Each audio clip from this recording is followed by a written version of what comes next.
الذي خلقكم من نفس واحدة وجعل منها زوجها ليسكن إليها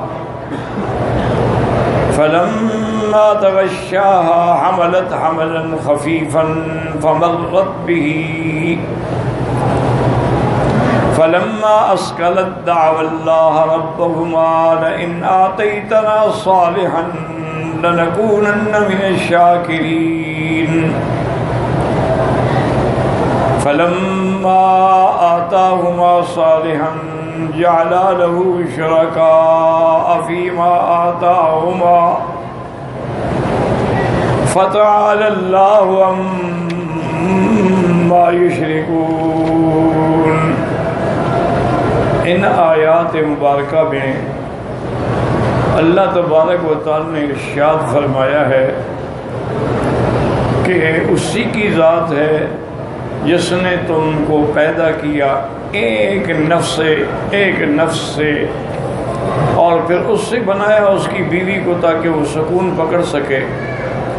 فلما تغشاها پس جب اس نے اس کے ساتھ مباشرت کی حملت حملا خفیفا پھر اس کو حمل ٹھہرا ہلکا سا. فمرت به وہ بڑھتا گیا. فلما اسکلت جب وہ بہت بھاری ہو گیا پیٹ دعوا اللہ ربہما انہوں نے اللہ سے دعا مانگی لئن آتیتنا صالحا اگر آپ نے ہمیں صالح اولاد عطا فرمائی لنکونن من الشاکرین تاکہ ہم آپ کے شکر گزار ہوں گے.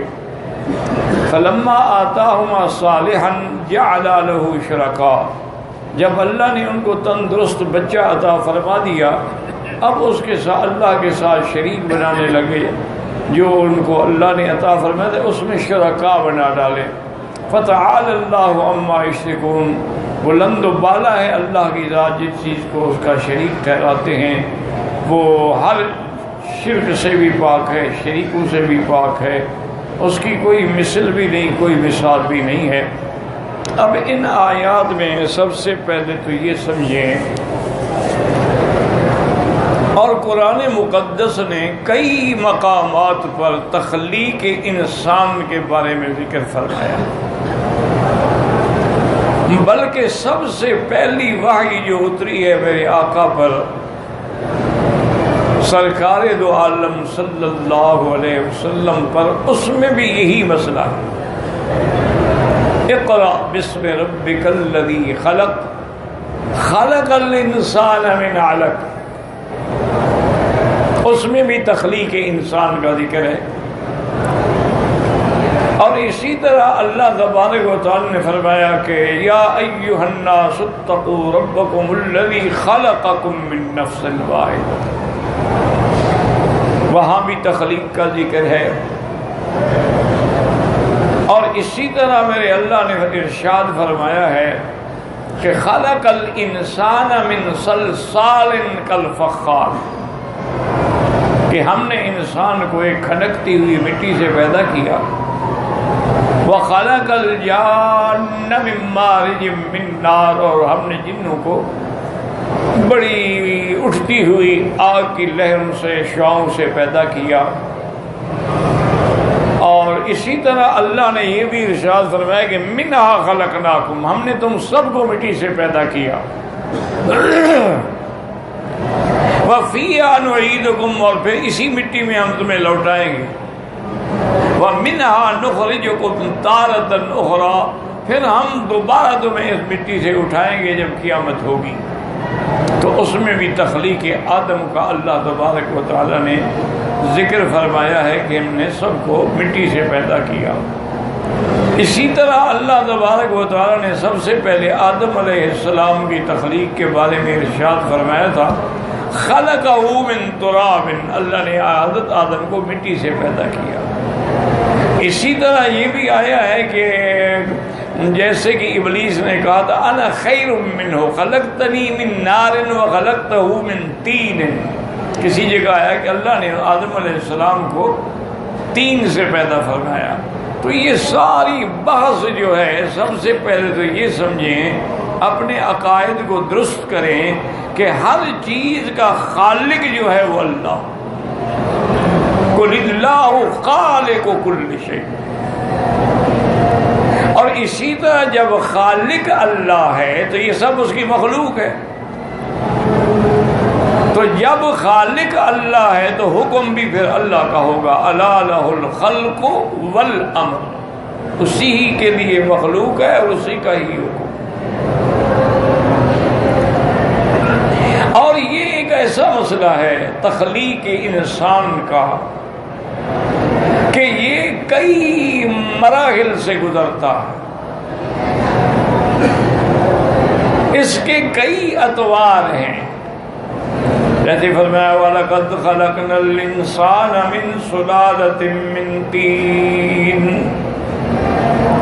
فَجَعَلْنَاهُ نُطْفَةً فِي قَرَارٍ مَّكِينٍ ثم خلقنا النطفة علقة فخلقنا العلقة مضغة فخلقنا المضغة عظاما فكسونا العظام لحما ثم انشأناه خلقا آخر فتبارك الله أحسن الخالقين. اللہ نے فرمایا کہ ہم نے آپ کو پیدا فرمایا ہے اور پھر ہم نے اس نطفے کو ایک محفوظ جگہ پہ رکھا ہے. اور یعنی وہ رحمی امہات ہے کہ عورت کے رحم کے اندر، بچہ دانی کے اندر اس کو ہم نے محفوظ کر لیا ہے. فی ظلمات ثلاث، وہ 3 اندھیریوں میں ہے. اور اس کی پہلی کیفیت کیا ہے؟ نطفہ. نطفے کے بعد علقۃ، ایک جونک کی طرح ہوتا ہے. علقہ کے بعد مضغۃ، وہ ایک خون کا لوتھڑا ہوتا ہے. اس کے بعد پھر ہیکل بنتا ہے، ہڈیاں پیدا ہوتی ہیں. فَكَسَوْنَا الْعِظَامَ لَحْمًا، پھر ہم نے اس کی ہڈیوں پر گوشت چڑھایا. ثُمَّ انشأناه، پھر ہم نے روح پھونکی. ثُمَّ انشأناه خَلْقًا آخَرَ فَتَبَارَكَ اللَّهُ أَحْسَنُ الْخَالِقِينَ. یاد رکھیں کہ آدمی بچہ جب پیدا ہوتا ہے اس میں دونوں کا یعنی اس کے باپ کا بھی ماں دونوں کا حصہ ہوتا ہے. جیسے اللہ نے فرمایا فَلْيَنظُرِ الْإِنسَانُ مِمَّا خُلِقَ، غور کرو انسان ہم نے تم کو کس چیز سے پیدا کیا ہے. خُلِقَ مِن مَّاءٍ دَافِقٍ، ہم نے تمہیں ایسے پانی سے پیدا کیا جو ٹپک کے نکلنے والا ہے. مِن مَّاءٍ دَافِقٍ يَخْرُجُ مِن بَيْنِ الصُّلْبِ وَالتَّرَائِبِ. ماں فرماتی ہیں کہ باپ کی پشت میں وہ نطفہ ہوتا ہے اور ماں کے سینے میں وہ نطفہ ہوتا ہے، اور پھر وہ اللہ کے حکم سے اس مقام مقرر پر وہ ٹھہرتا ہے جب اللہ چاہتے ہیں، تاکہ پھر اسی کو اللہ پاک جو ہے اس کو پیدا کرنے کے لیے ان جراثیم میں سے جو جرثوم اولاد کے ہیں ان کو پھر ایک محفوظ مقام پر اللہ نے رکھ دیا. اچھا، اور یہ بھی آیا ہے احادیث مبارکہ میں بھی اور آثار صحابہ میں بھی کہ جو چیزیں یعنی انسان میں مضبوط ہیں جیسے ہڈیاں ہیں وہ تو بنائے جاتے ہیں باپ کے نطفے سے، اور جو چیزیں لطیف ہیں وہ ماں کے نطفے سے بنائی جاتی ہیں.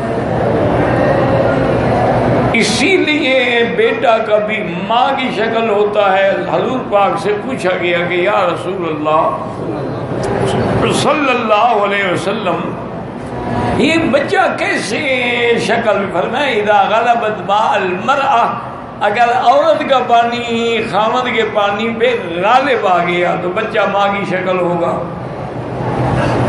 اور اگر خامد کا پانی ماں کی عورت کے پانی پہ غالب آ گیا تو بچہ باپ کی شکل ہوگا.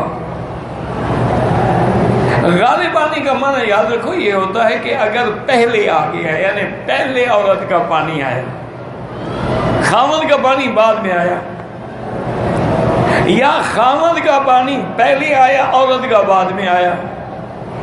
اچھا، کبھی ایسا بھی ہوتا ہے کہ دونوں کا پانی ایک وقت میں خارج ہوا تو پھر بچے کے کچھ اعضاء جو ہیں باپ کی شکل ہوتے ہیں اور کچھ اعضاء جو ہیں وہ ماں کی شکل ہوتے ہیں. تو تو یہ تخلیق انسان. اچھا یہ بھی فرما دیا کہ 3 اندھیریوں میں فی ظلمات ثلاث. اچھا پہلے اکثر علماء یہ فرماتے تھے کہ 3 اندھیریوں سے مراد جو ہے وہ یہ ہے کہ بچے دانی میں ہے، اس کے اوپر پھر عورت کا رحم ہے، اور اس کے اوپر پھر ظلمت اللیل پیٹ کا پردہ ہے. تو یہ 3 تو ہو گئے. بعض علماء نے یہ بھی کہا کہ بھی ایک تو رحم کے پردے کی وجہ سے اندھیرا ہے، ایک پیٹ کی وجہ سے اندھیرا ہے، اور ایک دنیا میں رات کی وجہ سے اندھیرا ہے. لیکن یہ باتیں بہرحال اس وقت تھیں جب سائنس نے ترقی نہیں کی تھی.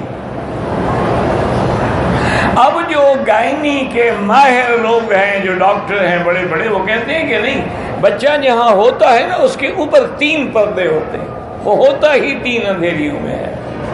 یہ باہر والے اندھیرے کے علاوہ اس بچے کے لیے 3 پرت ہوتے ہیں، ایک پرت پھر دوسرا اس کے اوپر پھر تیسرا اس کے اوپر. تو وہ 3 اندھیریوں میں ہوتا. اور یہ بھی یاد رکھیں کہ بچہ جب ماں کے پیٹ میں ہوتا ہے منتصباً، وہ یوں کھڑا ہوتا ہے، سر اوپر ہوتا ہے، پاؤں نیچے ہوتے ہیں.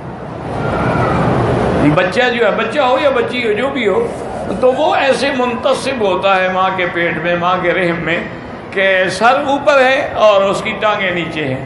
لیکن اللہ تعالیٰ کا قدرت کا کمال دیکھیں کہ جب عورت کے لیے وقت ولادت آتا ہے، یعنی بچے کی پیدائش کا وقت آتا ہے، اب اللہ نے فرمایا کہ اِنَّا هَدَيْنَاهُ السَّبِيلَ.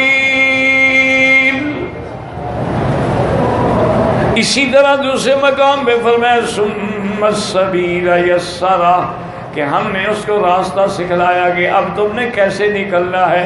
تو وہ بچہ ماں کے رحم کے اندر ہی کلٹی کھاتا ہے، کلٹی کھا کے تاکہ سر پہلے نکلے اور ٹانگیں بعد میں نکلے. اگر اس کی ٹانگیں ماں کے پیٹ سے پہلے نکلتی اور سر بعد میں ہو تو مر جاتا، وہی مر جاتا.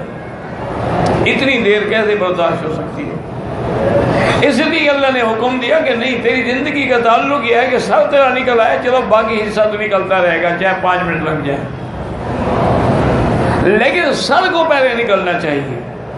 تو یہ اس کو پیٹ کے اندر کس نے سکھایا تھا؟ کون سا استاد گیا تھا وہاں پڑھانے کے لیے؟ اللہ تبارک و تعالیٰ نے اس کو فرمایا کہ ثم السبیل یسرا، ہم نے پھر اس کے لیے راستہ آسان کر دیا کہ تم نے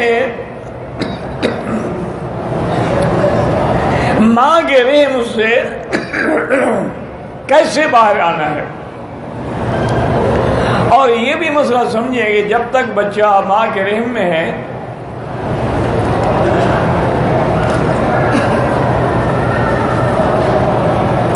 وہ ماں کے اعضاء سے مثلا ماں کے پھیپھڑے سے سانس لیتا ہے، اور ماں کا جو غذا ہے نا جی، اسی کا فائدہ بچے کو بھی ہوتا ہے. اس لیے آپ دیکھیں نا کہ ماں کوئی غذا غلط کھا بیٹھے تو بچے کو پیٹ میں درد شروع ہو جاتا ہے، وہ دودھ میں اثر آ جاتا ہے اس غذا کا. تو اس لیے اب یہ مسئلہ ابھی سمجھ لیں کہ جب بچہ مثلا پیدا ہوا، وہ ماں کے پیٹ سے نکلا، اچھا نکلنے کے بعد وہ چیخ مارتا ہے، اور جب تک وہ چیخ نہ مارے اس کے اپنے پھیپھڑے کام نہیں کرتے. جب وہ چیخ مارے گا کرے گا تو اس کے پھیپھڑے چل پڑیں گے. تو اب سب کہیں گے مبارک ہو بچہ سلامت پیدا ہوا. اگر اس کو چیخ مارنے میں 1 منٹ کی دیر ہو جائے نا، بڑی عمر میں جا کے بچہ پاگل ہو جائے گا. اللہ کا نظام دیکھیں نا، ہم نے تو بس قرآن شریف کو فال نامے کے لیے رکھا ہوا ہے، نعوذ باللہ ثم نعوذ باللہ. اور یا کوئی مردہ مر گیا تو اس کے ہیلہ اسقاط کے لیے رکھا ہوا ہے. ہم نے تو قرآن کو کبھی سمجھنے کی کوشش نہیں. بڑا افسوس ہے کہ دشمنوں نے قرآن کو سمجھا ہے، مانا نہیں ہے. ہم مانتے ہیں، سمجھتے نہیں. ہمارا قرآن پر ایمان ہے لیکن سمجھتے نہیں.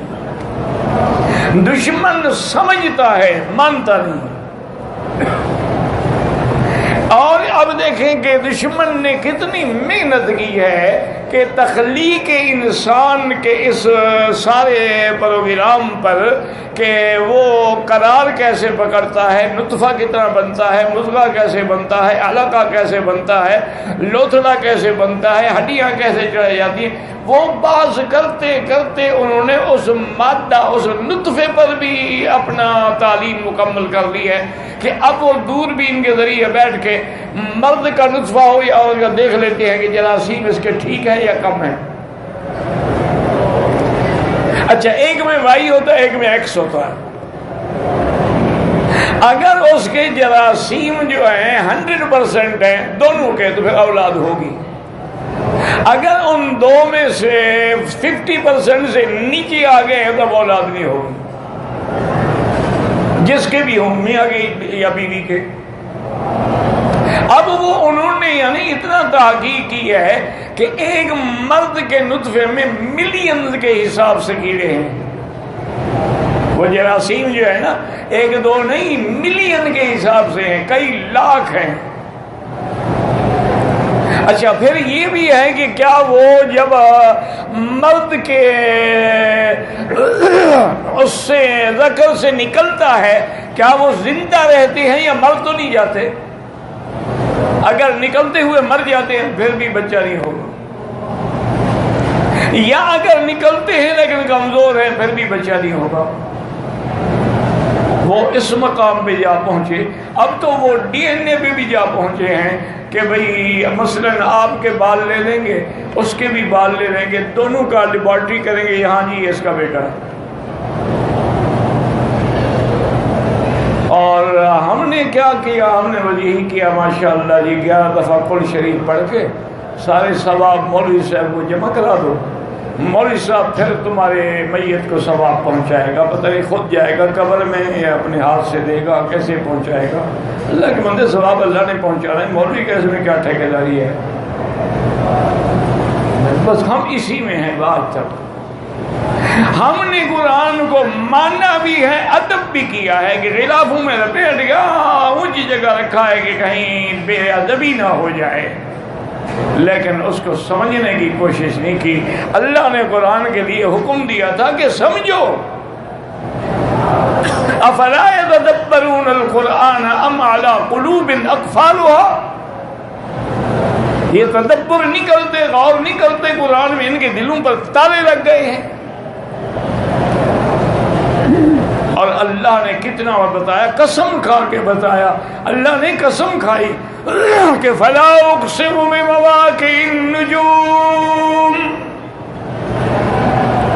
وَإِنَّهُ لَقَسَمٌ لَوْ تَعْلَمُونَ عَظِيمٌ إِنَّهُ لَقُرْآنٌ كَرِيمٌ فِي كِتَابٍ مَّكْنُونٍ لا يمسه الا المطهرون۔ اللہ نے فرمایا مجھے قسم ہے ان کی جو مواقع ہیں، جو منازل ہیں ستاروں کی، اور فرمایا کہ یہ بہت بڑی قسم ہے کہ اللہ قسم کھا کے کہ، اور قسم کس بات پہ کھائی کہ انہ لقرآن کریم، یہ قرآن کریم ہے۔ کریم مانا کیا؟ مانا کریم وہ ہوتا ہے جو دیتا ہے، لیتا کچھ بھی نہیں۔ یہ بھی سب کو ہدایت دیتا ہے، سب کی ہدایت کے لیے اللہ نے بھیجا ہے۔ اس لیے فرماتے ہیں لا فی کتاب مکنون، ایسی کتاب میں محفوظ ہے، لا یمسہ الا المطہرون، اس کو صرف وہی ہاتھ لگا سکتے ہیں جو پاکیزہ لوگ ہیں، جیسے فرشتے ہیں۔ اللہ تبارک و تعالی نے ان کی جیسے فرمایا بل هو قرآن مجید فی لوح محفوظ۔ تو اس لیے خدا کے لیے سمجھیں کہ سب سے پہلے اللہ نے آدم کو پیدا کیا، تخلیق انسان میں سب سے پہلے آدم علیہ السلام پیدا ہوئے۔ اور اللہ نے یاد رکھیں مٹی کا معنی یہ نہیں کہ صرف مٹی کا بوتا بنا دیں، نہیں، مٹی کا معنی یہ ہے کہ اربع عناصر جزو اعظم مٹی تھی۔ اربع عناصر کا کیا معنی؟ یعنی مٹی بھی تھی، ہوا بھی تھی، اور اس کے بعد اس میں آگ بھی تھی اور پانی بھی تھا. یہ 4 عناصر ہیں جن سے انسان بنا ہے. اسی لیے قرآن کہیں کہتے ہیں تراب، کہیں کہتے ہیں تین، کہیں کہتے ہیں سلسال، کہیں کہتے ہیں من حمأ مسنون، کہیں کہتے ہیں من ماء مہین. یہ اللہ نے قرآن میں اس لیے کہ پہلے وہ مٹی ہے پانی ڈالا، اب جناب وہ ایک دوسرے میں مل گئے، 3 بن گئی. پھر جب تھوڑا سوکھ گئی تو اس میں آواز آنے لگی، جب اچھی طرح پک گئی تو پھر اس کے اندر من سلسال کالفخار، جیسے اینٹ کو مارے تو پکی ہو تو کھٹکتی ہے، پھر کھنکتی ہوئی مٹی سے ہم نے آدمی کو پیدا کیا. مطلب وہ 4 عناصر سے ہے. اور یہی وجہ ہے، یاد رکھو، کہ آج کل کے جو فلسفہ جاننے والے لوگ ہیں، فلاسفی ہیں، ملاحدہ ہیں، زنادقہ ہیں، کافر ہیں، بے انواعہم، وہ منکر ہیں کہ ہم مرنے کے بعد نہیں اٹھیں گے. اس کی وجہ کیا ہے؟ اس کی وجہ یہ ہے کہ وہ کہتے ہیں جناب جز جب کل میں مل جائے نا وہ علیحدہ نہیں ہو سکتا. یعنی جز جو ہے اگر اس کو کل میں ملا دو، کیا مانا کہ پانی ہے گلاس میں، اس کو ہم نے کنویں میں ڈال دیا، اب کوئی کہے کہ جی وہی پانی نکالو جو گلاس میں تھا، تو وہ نہیں ہو، چونکہ پانی یہ جز تھوڑا تھا کل میں مل گیا، اب علیحدہ نہیں ہو سکتا. اسی طرح آپ نے مٹی اٹھا کے مٹی میں ڈال دی، اب ایک دن کے بعد کہیں گے وہ مٹی لاؤ نا جو میں نے آپ کو دی تھی، وہ علیحدہ نہیں ہو سکتی. آپ کہیں گے بھی اور اٹھا لو گے، نہیں مجھے تو اب وہی مٹی چاہیے. تو یہ ایک اصول بن گیا کہ آگ کو ہم نے آگ میں ڈال دیا، اب کوئی کہے کہ جی وہ آگ لاؤ جو ہم نے ڈالی تھی، وہ نہیں لا سکتے، کیونکہ جز کل میں مدغم ہو جاتا ہے. یہی ان کے دماغ میں خرابی ہے کہ جب بندہ مر گیا اور ہڈی ریزہ ہو گئے تو وہ مٹی میں مل گئی، اور اس کا جو پانی کے اثرات تھے وہ پانی میں مل گئے، اس کے اندر جو ہوا کے اثرات تھے وہ ہوا میں مل گئے، جو اس کے اندر آگ کے اثرات تھے وہ آگ میں چلے گئے. دوبارہ کیسے پیدا ہوگا؟ کیسے پتہ لگے گا کہ یہ مولوی مکی کی مٹی ہے؟ اس لیے ان کو یہ اشکال ہے. حالانکہ وہ جاہل ہیں، وہ اپنے عقل اور اپنی طاقت پر گمان کرتے ہیں، وہ یہ نہیں جانتے کہ دوبارہ پیدا کرنے والا بھی خدا ہے. اور